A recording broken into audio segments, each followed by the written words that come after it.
গো মাংস গো আমাৰ মাতা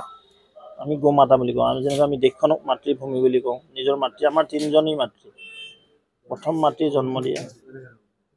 দ্বিতীয় হ'ল দেশ মাতৃ তৃতীয় হ'ল গো মাতা সনাতন সংস্কৃতিৰ ব্যক্তিসকলে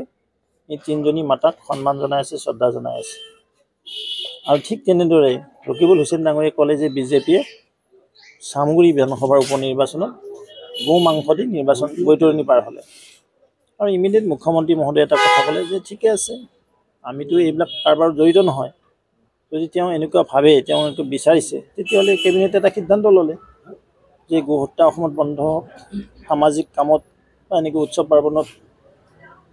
গতিকে ৰকিবুল হুছেইন ডাঙৰীয়া সহযোগিতা আগবঢ়াওক তেওঁলোকৰ পাৰ্টীয়ে আগবঢ়াওক কংগ্ৰেছ দল যিটো কংগ্ৰেছৰ জ্যেষ্ঠ নেতা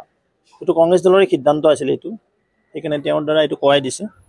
নহয় জানো দলে কোৱাই দিয়ে না সভাপতি নকৈ কেনে বেলেগক ক'ব দিয়ে আমাৰ নহয় জানো এজন জ্যেষ্ঠ সাংসদ 10 লাখ ভোটত জিতি অহা মানুহ হাইষ্ট ডিমাণ্ডটো তেওঁৰে বেছি না হেভি ৱেইটৰ সাংসদ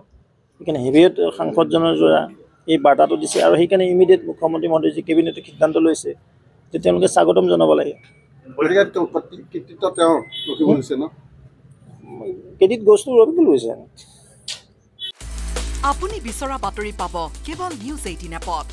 নিউজ 18 এপ ডাউনলোড কৰিবলৈ স্ক্যান কৰক এই QR কোড গুগল প্লে ষ্টৰতো পাব এই নিউজ 18 এপ